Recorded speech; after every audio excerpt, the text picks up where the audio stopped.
Sige po, muli po magandang gabi po mga kapatid. Nakikita ko po 8:05 na po.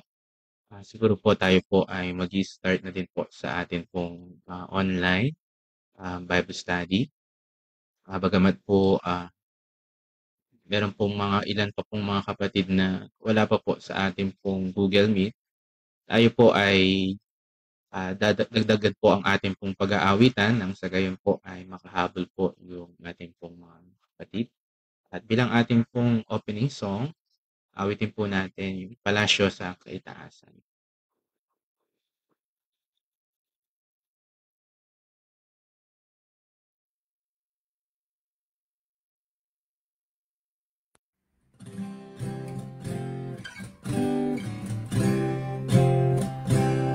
Kahit na kubo ang aming tahanan dito sa lupa,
Purihin po ang Diyos sa ating pong inawit at sunod po natin ang isa pong himnaryo pa po sa lupang mataas bago po tayo mag-start po sa isa pong panalangin.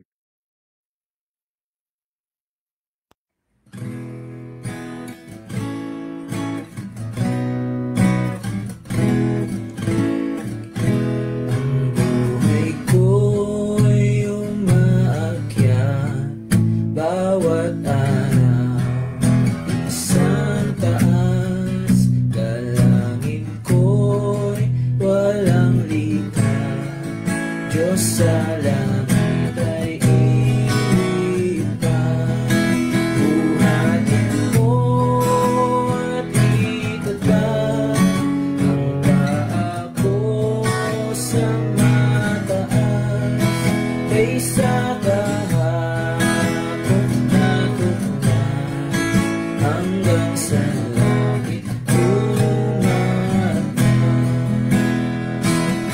Ayaw kong laging may takot at alinlangan ang loob, kung ang iba'y diyan tugtog, ang nais ko ay tumayo. Buhatin mo at itatag ang paa ko sa mataas, kaysa kahapon na tuklas, hanggang sa langit tumatas. Ang aming ibig tirahan, itaas na sanlibutan, kahit tukso'y lumagsama, pag-asa mo'y di bubuwan. Buhatin mo at itatag ang paa ko sa mataas, kaysa kahapon na tuklas, hanggang sa langit tumatas. Ang darurugay nais ko na maabot hanggang dulo, hindi magtutugot ako hanggat di mapagkaigis ko. Buhatin mo at itatag ang paa ko sa mataas, kaysa kahapon na tuklas, hanggang sa langit tumatas. Salamat po sa atin pong mga inawit mga kapatid. At tayo po ngayon ay dumako po sa isa pong panalangin bago po tayo mag-start po sa ating pong online Bible study po ngayong gabi. Let us pray. Ama namin Diyos na dakila, banal at makapangyarihan sa lahat, tuloy po Ama na nagpapasalamat po kami sa mabiyayang gabi po na ipinagkaloob niyo po sa amin sa muli pong pagkakataon na meron po kami na mag-aral po. Muli po pakinggan po namin ang iyong mga mensahe po sa amin sa pamamagitan po ng iyong mga salita na mahayag po sa gabi po na ito. Amin pong pinapasalamatan ang inyo pong naging pag-iingat po sa lahat po ng kapatiran sa nakaraan din pong bagyo po na dumaan po sa amin. At salamat po, ngayon pong gabi ay dinako niyo po kami. Bagamat po physically po ay hindi po kami magkakasama, pero nagagamit po ang ganito pong online na pagtitipon para patuloy po na magkaroon po kami ng fellowship sa bawat isa. Kaya ang dalangin po namin ang banal na Espiritu ang tumulong po sa gabi po na ito sa amin pong pakikinig, sa amin pong mga makikinig at maging sa inyo pong anak na gagamitin na maghahayag po ng inyong pong mga salita. Tuloy ang banal na Espiritu tumulong po sa bawat isa po sa amin. At sa lahat po ng madadatnan po ng aming pong video na i-record po at naka-live po ngayon pong gabi. Salamat po at ang lahat po ng ito, Ama, ay amin pong patuloy po ng hinihiling sa matamis na pangalan po ay bugtong na anak na si Kristo Jesus. Amen. Po, muli po magandang gabi po sa atin pong lahat po mga kapatid. At ngayon po siguro dahil nakita ko po ay oras na rin po at halos naka-join na po ang mga kapatiran. Tayo po ay mag-i-start na sa ating pong online Bible study. Ihanda na po natin ang ating pong mga Biblia at akin na pong binibigay kay Brother Wilson na po sa ating pong pag-aaral ngayong pong gabi. Okay, magandang gabi po mga kapatid. Hindi ko po alam kung sa akin lang po na pangit yung dating noong sound na galing kay Brother John. Kaya okay po ba yung dating ng audio? Kasi yung audio ni Brother John is parang hindi maganda yung dating dito sa akin. Medyo Kaya na tanong baka kasi yung sa akin. May paputol-putol po siya ngayon, Brother Wilson, yung sa inyo po. Pero okay naman yung audio. Ngayon po, okay po siya, Brother Wilson. Okay, sige, magandang gabi po mga kapatid. Ninanais ko lang na kaya ako po ay nagtanong dahil para po mas matunghayan po natin yung ating pong pag-aaral ngayong gabi. At ang ating pong pag-aaralan ay, ang ating pong teksto ay nasa 2 Korinto, chapter 12.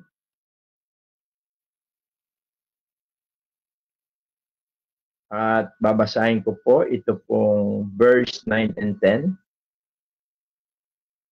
2 Corinthians chapter 12, verse 9 and 10.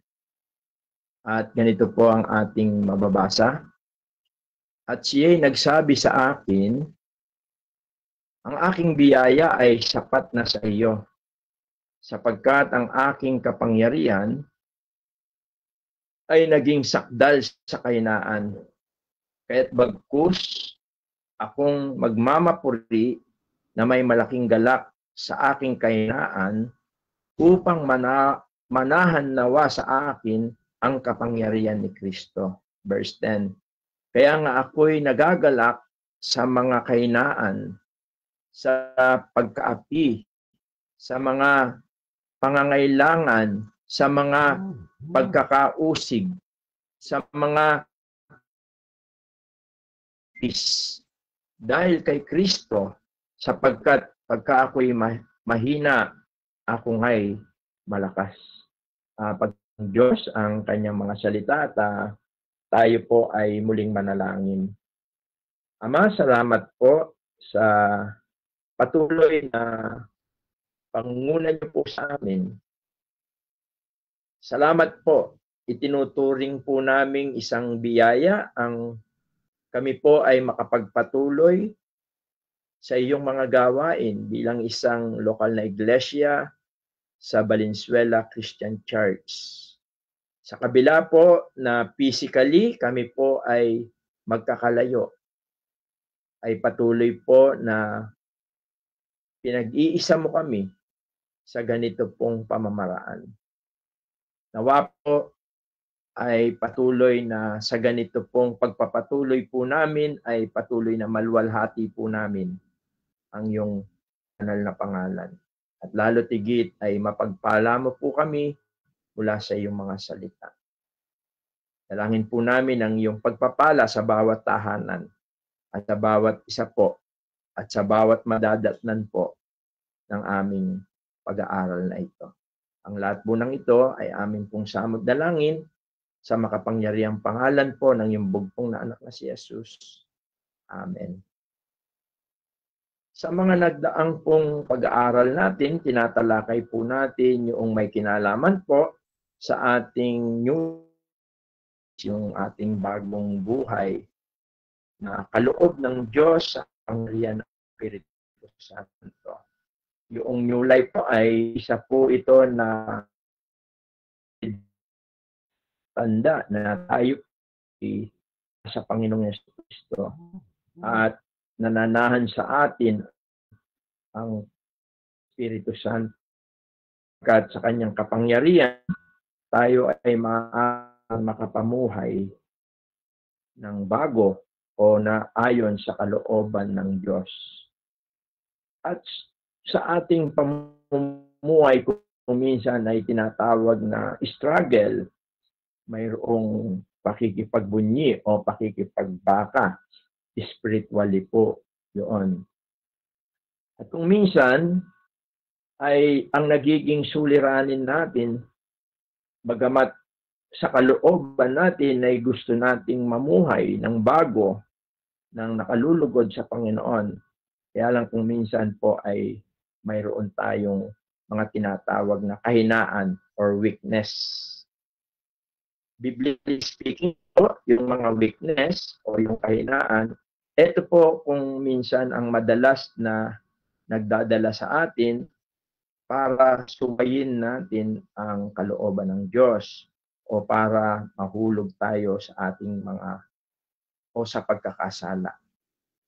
Kaya ngayong gabi po, sa tulong ng salita ng Diyos, ay atin pong pag-aaralan kung paano po natin mapagtatagumpayan ang ating mga kahinaan o yung tinatawag na weakness.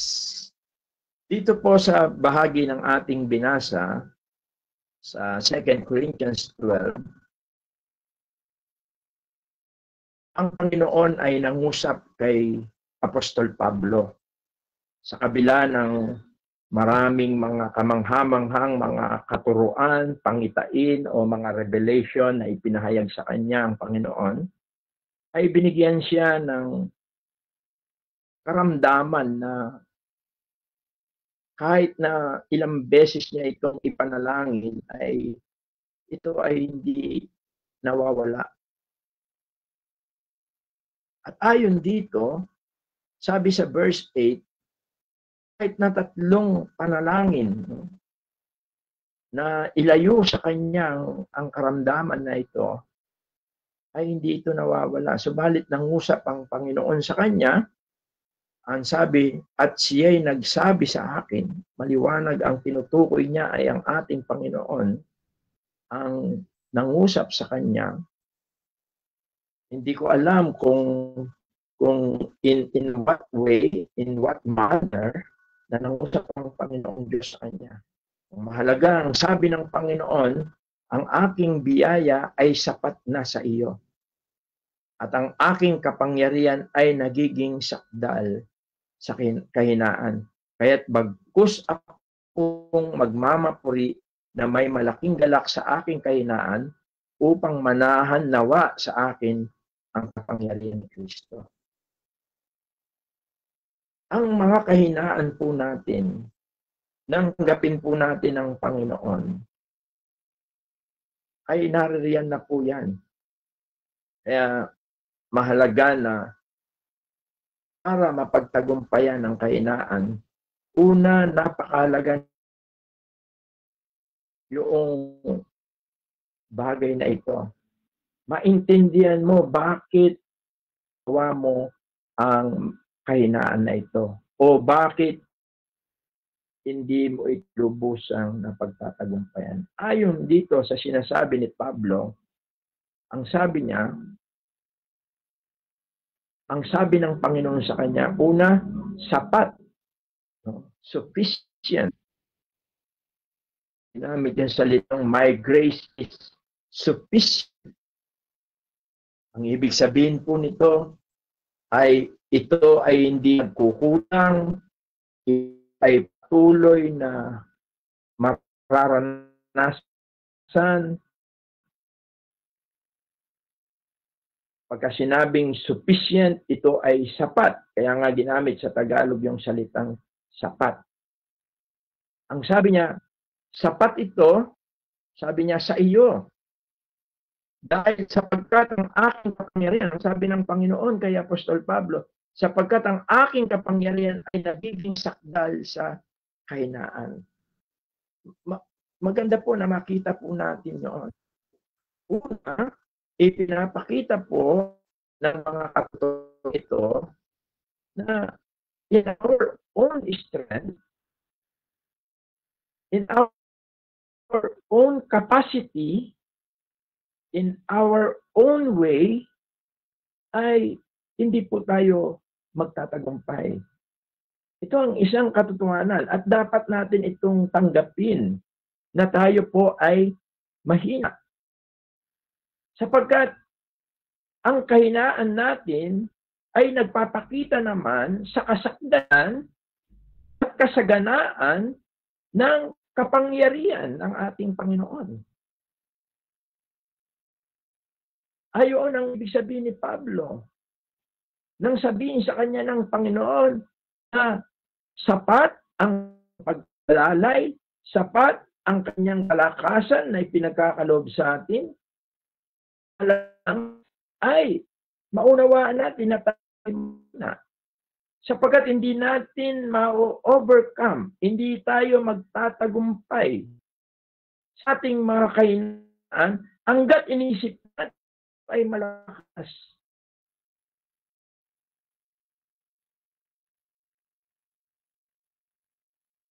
At ipinapakita rin dito, kaya nga sabi ni Pablo, kaya't bagkus akong magmamapuri na may malaking galak sa aking kahinaan. Hindi po ibig na sabihin, okay yung mahina tayo. Hindi po yon.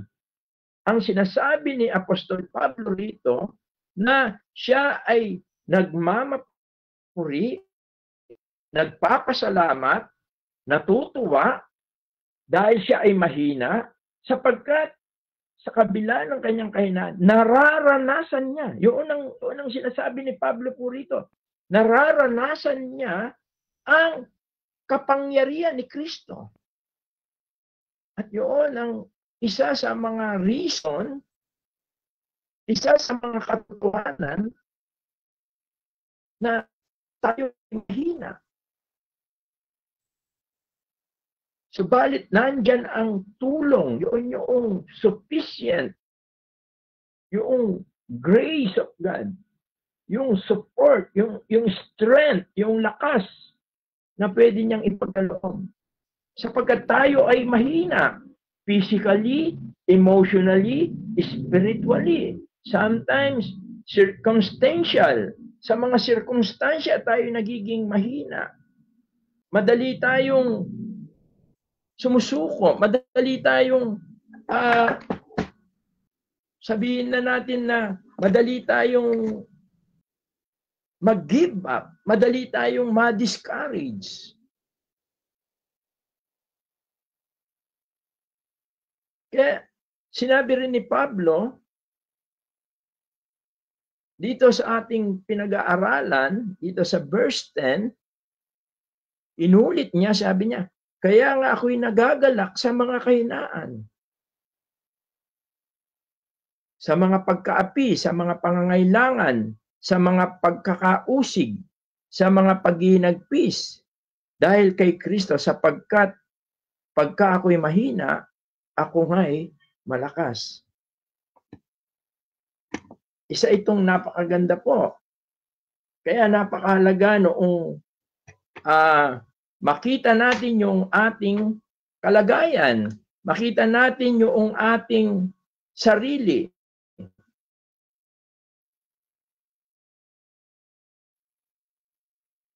Kaya yun ang isa sa mga maganda. Ano po yung maganda? Na kilalanin natin sa ating sarili na tayo ay mahina. At kung hindi tayo magtitiwala sa Panginoong Jesucristo sa buhay natin, hindi natin ma-overcome ito. Kaya napakahalaga na tayo ay huwag magtiwala sa ating sarili.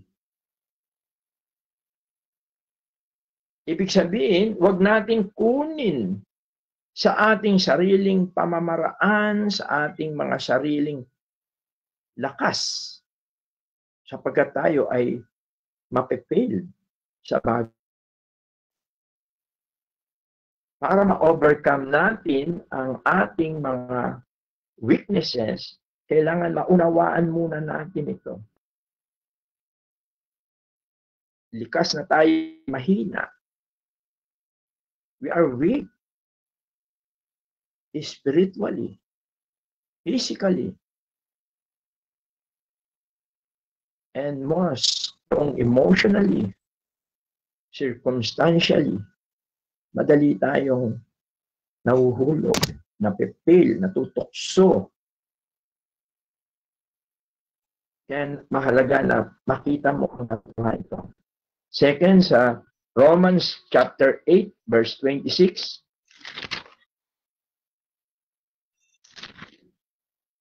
Pagkatapos na ating makita ang ating sarili na tayo po ay mahina, makita natin na kailangan natin ng tulong.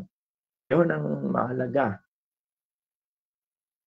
At ang tulong na yan ay magmumula sa kapangyarihan ng Espiritu Santo. Ang sabi sa Romans 8:26, at gayon din naman, ang Espiritu ay tumutulong sa ating kahinaan. Alam ng Diyos na we are weak vessel. Tayo ay mga mahina. Alam ng Diyos po yon. Alam ng ating Panginoon ay mahina.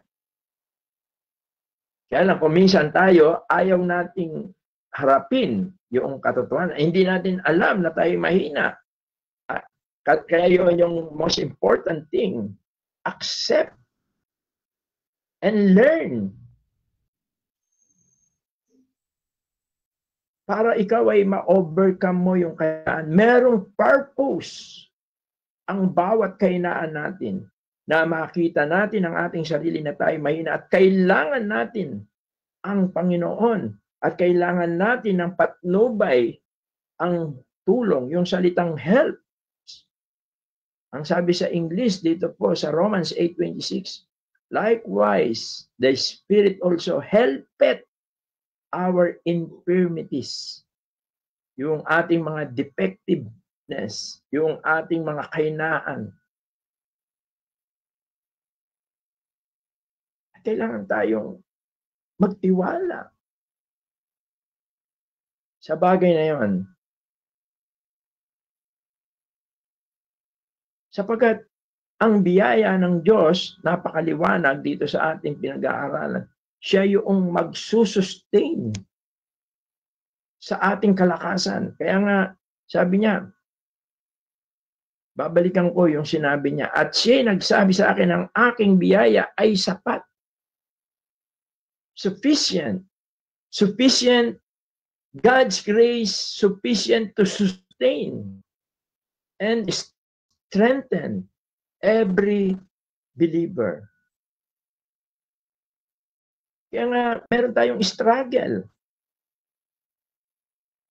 Ang mahalaga, ang isang tunay na Kristiyano, makikita mo, siya ay nagpapatuloy. Bakit? Sagat sinusustain, ipinagkakaloob sa kanya ang biyaya para siya ay makapagpatuloy sa kabila ng kanyang kahinaan. Kaya ang isa sa mga tuon, yung ating weakness, una, kailangan po itong aminin. Accept. Second, kailangan mong makita, magtiwala, magdepende sa tulong ng Panginoong Diyos sa pamamagitan ng kanyang Espiritu Santo na nananahan sa iyo. Kaya nga dito, yung thorn in the flesh ni Paul, hindi tinanggal ng Diyos. Para sabi niya, hindi siya magkaroon ng pride, magmalaki. Ang sabi rito, kung ating itataas yung mga talata, sabi niya, at verse 4, verse 3 ng chapter 12, sabi niya, at nakikilala ko ang taong iyan sa katawan o sa labas ng katawan, aywang ko, Diyos ang nakakalam, na kung paanong siya'y inagaw sa paraiso at nakarinig ng mga salitang di masayod na hindi nararapat salitain ng tao. Tungkol sa taong yaon, ako'y magmamapuri, ngunit tungkol sa aking sarili ay hindi ako magmamapuri, maliban na sa aking mga kahinaan. Sapagkat kung ibigin, kung ako'y magmapuri, ay hindi ako magiging mangmang, sapagkat sasalitain ko ang katotohanan. Ngunit mapipigil ako, baka ang sino man ay magakalang ako'y mataas na nakakita niya sa akin o naririnig sa akin. Verse 7, at nang ako'y huwag magpalalo ng labis dahil sa kadakilaan ng mga pahayag, ay binigyan ako ng isang tinik sa laman, ng isang sugo ni Satanas, upang ako'y tampalin, nang ako'y huwag magpalalo ng labis. Kaya, hinayaan ng Diyos ang thorn in the flesh. Sa ganon, ito'y laging kay Pablo na hindi siya kailangan maging mapagmataas o become proud, pride. Kundi bagkus, patuloy siyang magtiwala sa Panginoon at sa patnubay ng Espiritu, sapagkat ang kapangyarihan ng Diyos ay to sustain para tayo makapagpatuloy sa ating Christian life.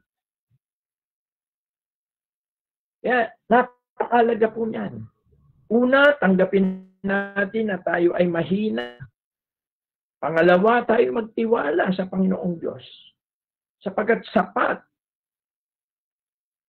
Patuloy niya tayong bibigyan ng lakas para tayo ay makapagpatuloy sa ating pamumuhay sa kabila ng tayo ay mahina.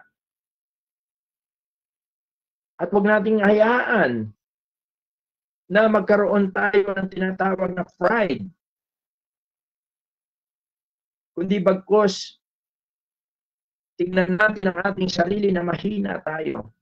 Sa biyaya lang ng Panginoong Diyos, tayo ay makakapagpatuloy sa ating pananampalataya, sa ating paglilingkod, sa ating mga ginagawa para sa Panginoong Diyos. Ito ay isang biyaya na sinusustain niya. Sufficiently, sapat yun. At pangatlo, napakalaga na yung kabaligtaran ng pride, yung humbleness. Sabi sa James chapter 4 verse 6, nais kong basahin natin itong James chapter 4 o Santiago chapter 4 verse 6. Ang sabi, ngunit siya'y nagbibigay ng lalong biyaya, kaya't sinasabi ng kasulatan, ang Diyos ay sumasalangsang sa mga palalo, datapwat nagbibigay ng biyaya sa mga mapagpakumbaba. God gives grace to the humble. Ano po ba yung humble? Minsan po, nami-misinterpret po ito nung iba. No? Akala nila yung pagiging mapagpakumbaba, yung mabagal magsalita, parang napakagalang magsalita, pero okay po yun. No? Kasi minsan nakikita ko yung iba, ganun yung pamamaraan ng humbleness nila. Parang ang galang-galang nilang magsalita. Although maganda po yun, hindi ko po sinasabing pangit yun, pero hindi po yun yung ibig sabihin ng humble.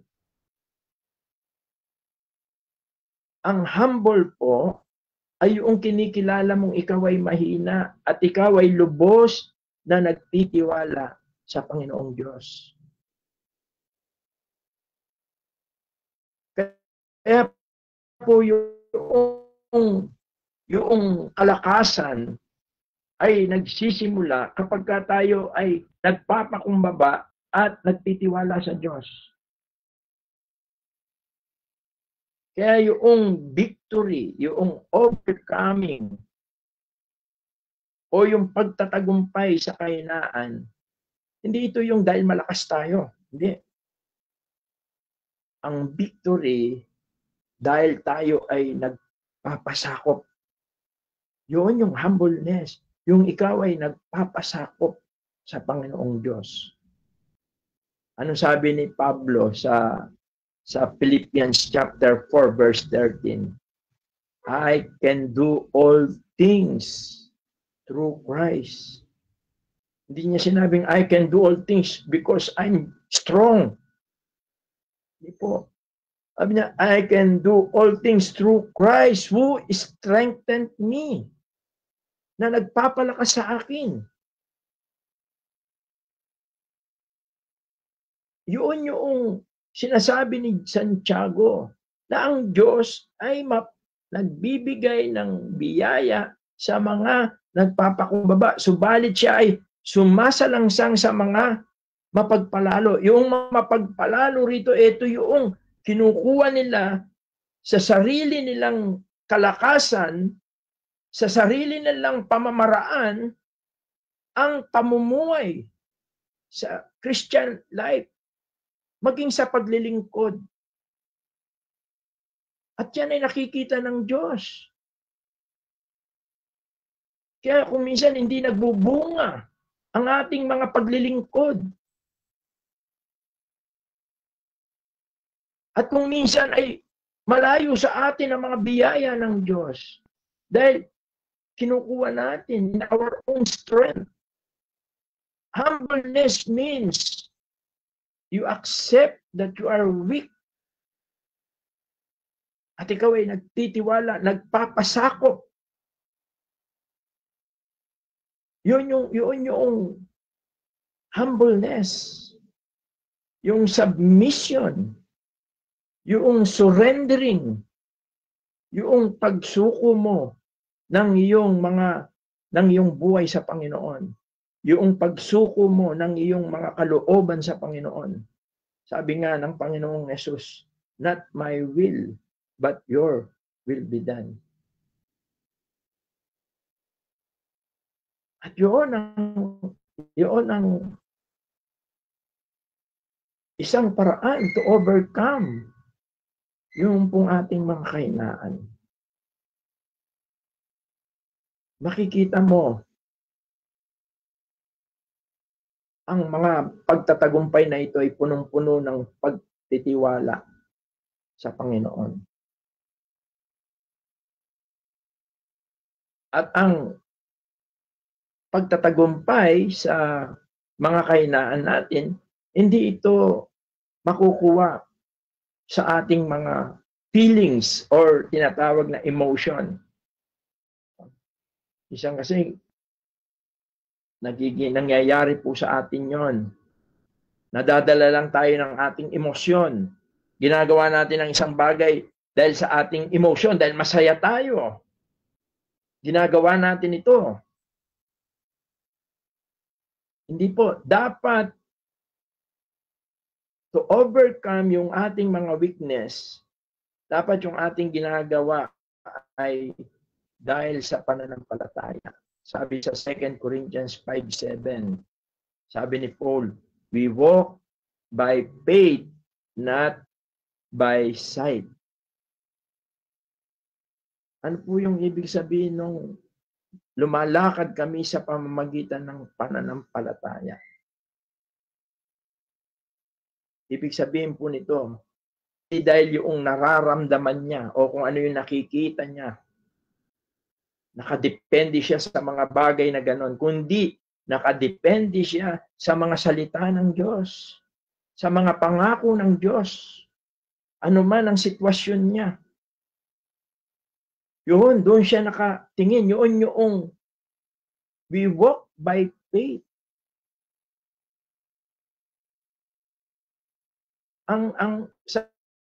Sabi nga,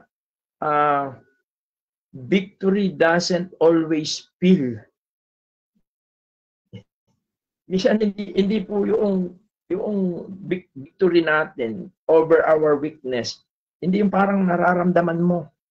Hindi. Kundi ito ay pagtitiwala sa pangako ng Diyos, higit doon sa iyong nararamdaman. Ang magandang halimbawa niya ng ating Panginoon. Nung siya ay nasa Gethsemane, nung siya ay bago hulihin, noong nakikita niya ang mga bagay na mangyayari sa kanya, mabigat na mabigat. It is a very sorrowful, yet full of obedience. Not my will, but your will be done, ang sabi ng ating Panginoon. Napakahalaga rin po nun. Kasi kung emotion lang, pagka maganda yung nangyayari sa'yo, parang gustong-gusto mong maglingkod, pero pagka may mga suliranin ka, nababalisa ka, iniiwan mo yung paglilingkod mo, mas pinipili mo yung mga ibang bagay. Kasi emotion yun. Nagdidepende ka doon sa mga bagay na nakikita mo. Hindi ka nagtitiwala sa mga salita ng Diyos. Kaya, to overcome yung mga weakness natin, trust God. Maniwala ka. Manampalataya ka sa mga pangako niya na hindi kanya iiwan, hindi kanya pababayaan.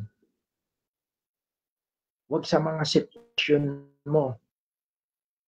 Like for example, nung si Abraham sa si Sarah, nung kinausap siya ng angel of the Lord, ang sabi nga yung angel of the Lord ay yun yung theophany, yung pagpapakita ni Jesus sa Old Testament.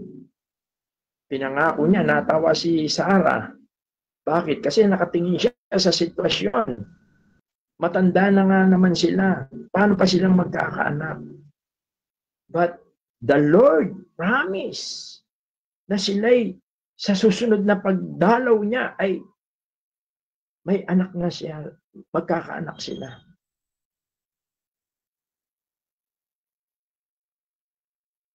Huwag tayong tumingin sa sitwasyon, huwag tayong tumingin sa emosyon, huwag yung damdamin natin. Sometimes, dinadala tayo nun sa wrong direction. Magtiwala tayo at mapagtatagumpayan natin yung ating mga kahinaan. Kasi alam nyo, mahina po tayo eh. Sabi nga,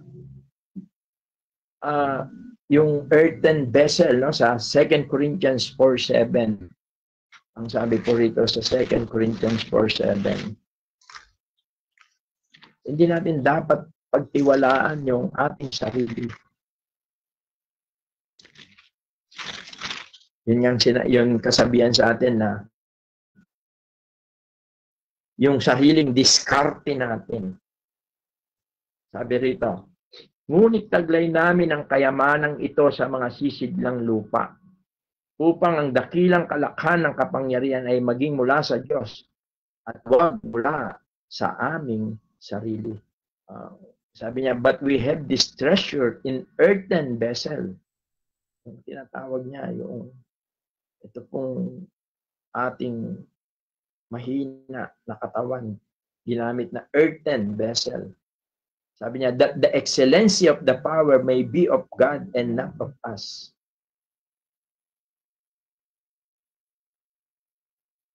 Napakalaga na huwag mula sa ating sarili. Kaya, mahalaga na hindi tayo dapat magpadalos-dalos sa mga naiisip natin, sa mga nararamdaman natin, o sa sarili natin, na tingin natin sa sarili natin, matalino tayo, magaling tayo, magagawa natin ang mga bagay na ito. Sometimes, Yun po yung umahad lang kung bakit hindi tayo nagtatagumpay sa ating Christian life, sa ating mga kahinaan. Bagkus patuloy tayong nahuhulog sa mga pagkakasala at nagdudulot ito na tayo ay unti-unting nanlalamig o lumalayo sa kalooban ng Diyos sa mga buhay natin. Sapagkat tayo tinatangay ng ating mga kahinaan. Bagkus, gamitin natin yung ating kahinaan para ang kalwalatian ng Diyos. Sabi nga, upang ang dakilang kalakhan ng kapangyarihan ay maging mula sa Diyos. Kumbaga, maging patotoo ito sa atin. Maranasan natin ang kadakilaan ng Diyos sa buhay natin.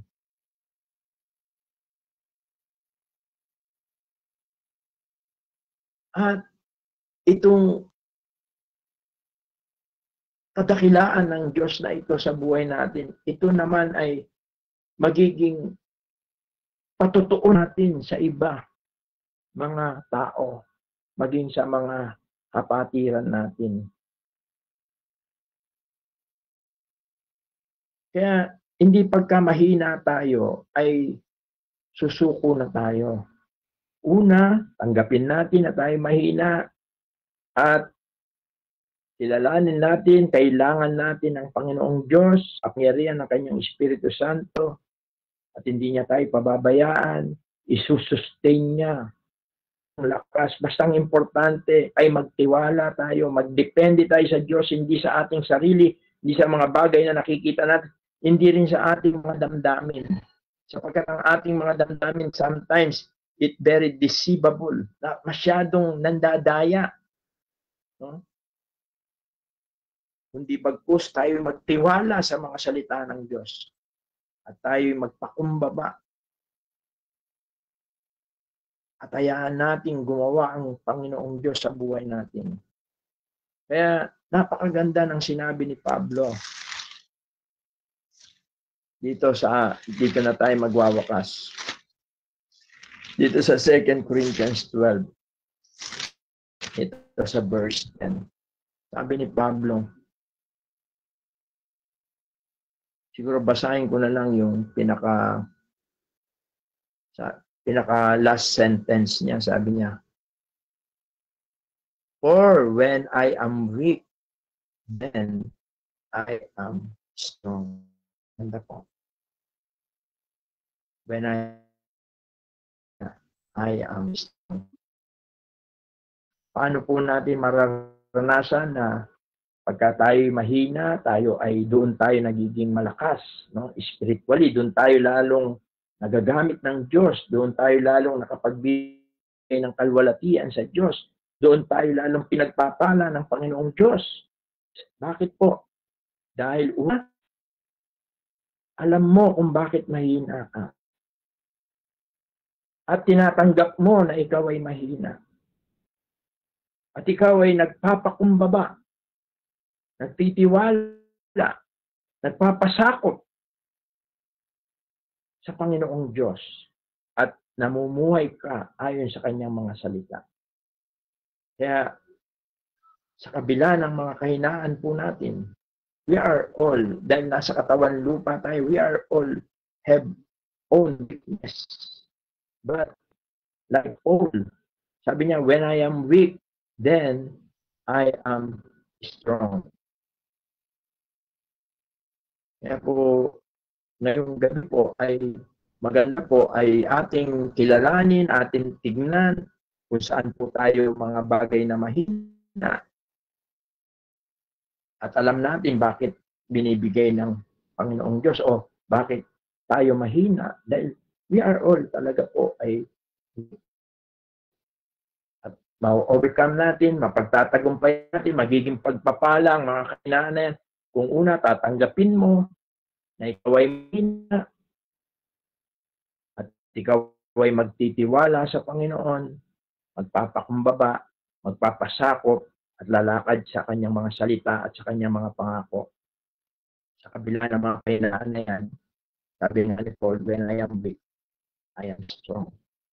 At doon, sumisibol ang tagumpay, ang kalakasan na nagmumula sa Diyos. Sapagkat natututo tayo na magdepende sa Panginoong Diyos, hindi sa ating sarili. At nagbubunga tayo dahil nananatili sa Panginoon.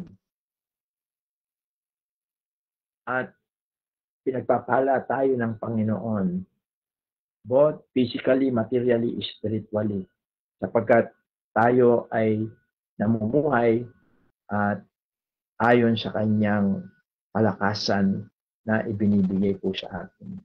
Kaya nawa po ay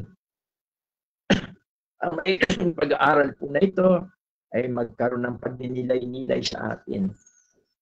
Baka kasi kinukuha mo sa iyong sariling lakas ang Christian life natin. Kaya lagi hindi po tayo nagtatagumpay. Bagkus, we are always failed because kinukuha natin sa ating sariling lakas. Nawa maranasan po natin ang biyaya ng Diyos sa buhay natin. At makapamuhay tayo sa biyaya at kapangyarihan ng Diyos sa ating mga buhay. At makikita natin yung new life natin.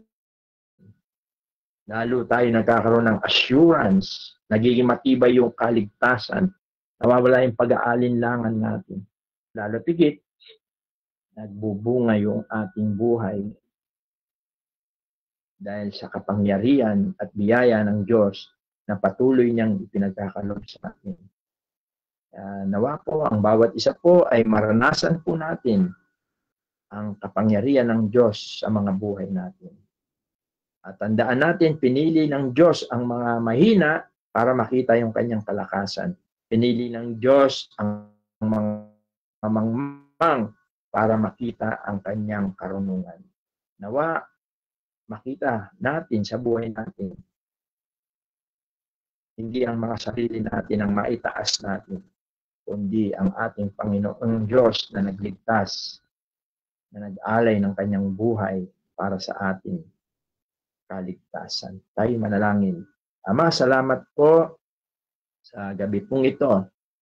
Salamat po at nakita po namin na kabila po na kami ay mahina, maaari po kaming magtagumpay at maaari naming maranasan ang kapangyarihan sa panahon na kami mahina. Tulungan mo po kami na tanggapin sa buhay namin na kami mahina. At tulungan mo po kami na laging magtiwala at magdepende sa iyong biyaya na patuloy na ipagkakaloob mo sa amin. Tulungan mo po kami na magpakumbaba.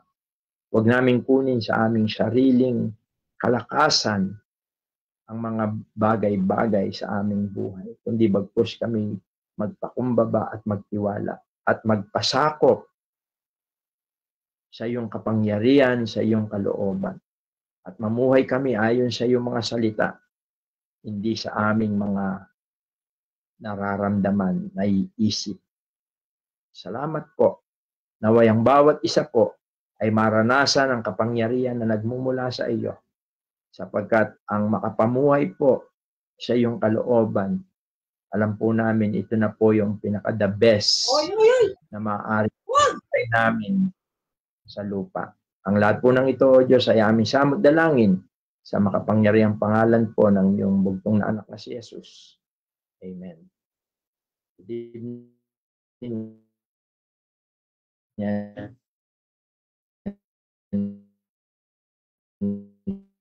God bless bawat isa po. Ibalik mo.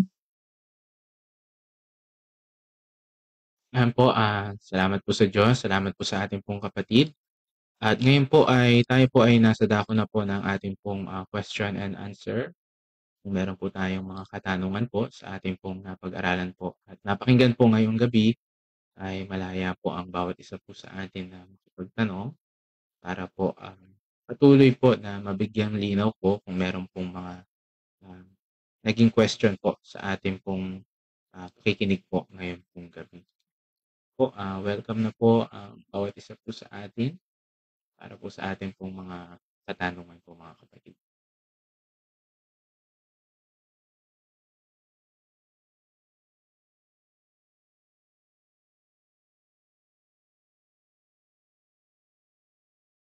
Sa lahat din po ng mga kapatid po na naka-join po sa ating pong Facebook Live, pwede rin po tayong mag-comment po sa mga katanungan din po natin.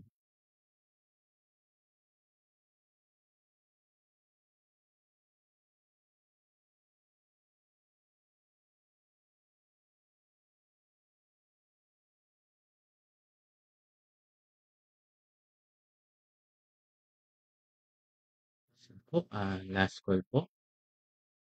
Kung meron po tayong question.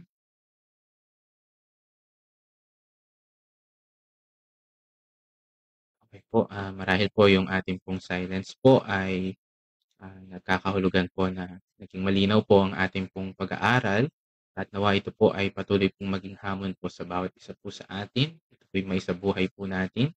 At bilang ating pong pagwawakas, tayo po ay magwakas sa isang awit.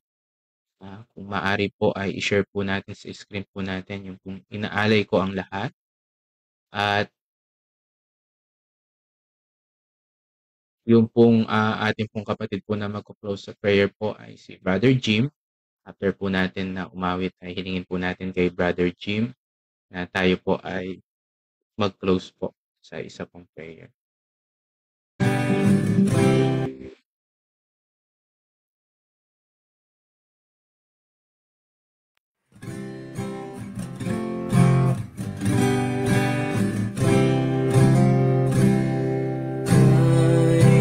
Jesus ko iaalala, lahat ay ibibigay.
Salamat po. Tilingin po natin kay Brother Jim ang ating pong closing prayer.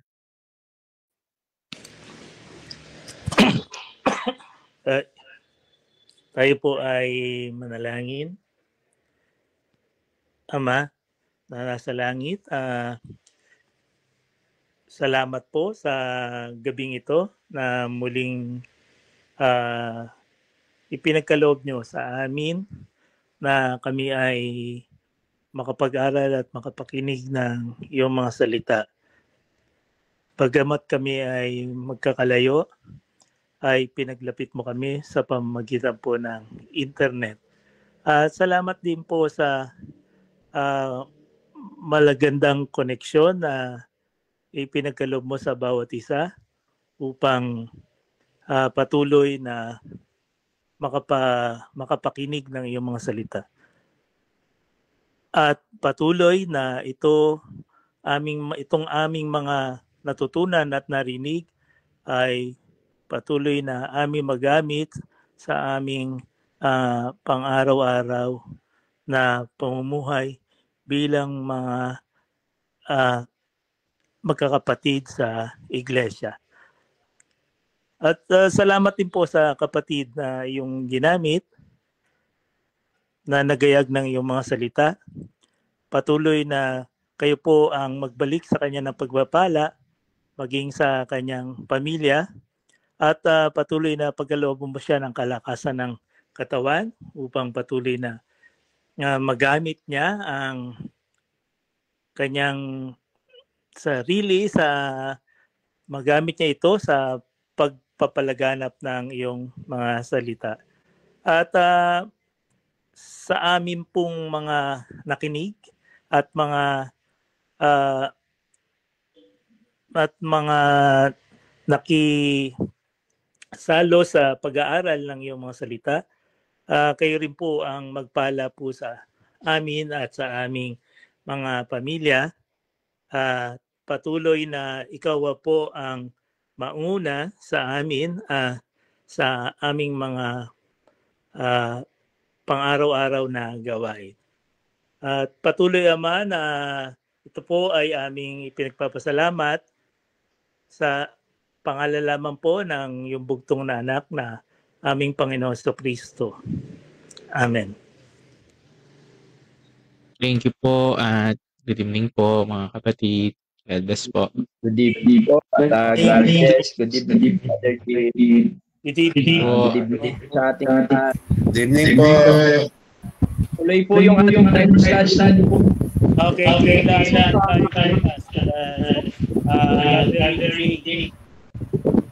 Sige po, see you bukas.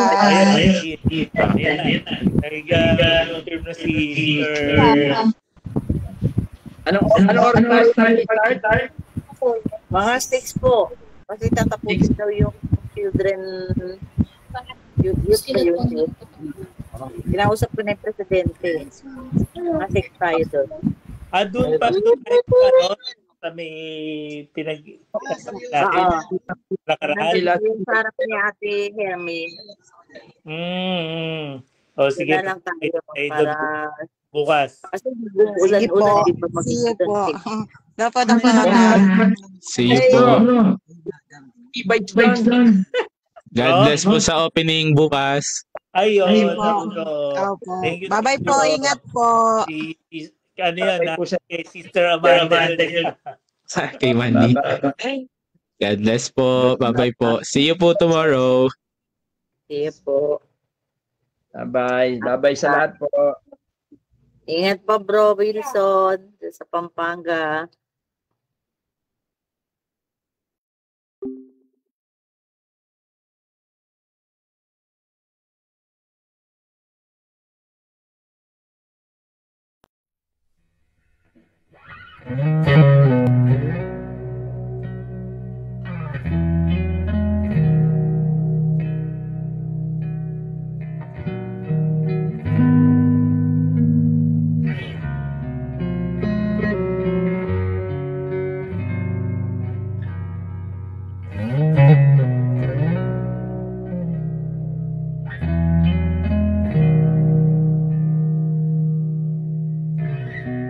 Thank you.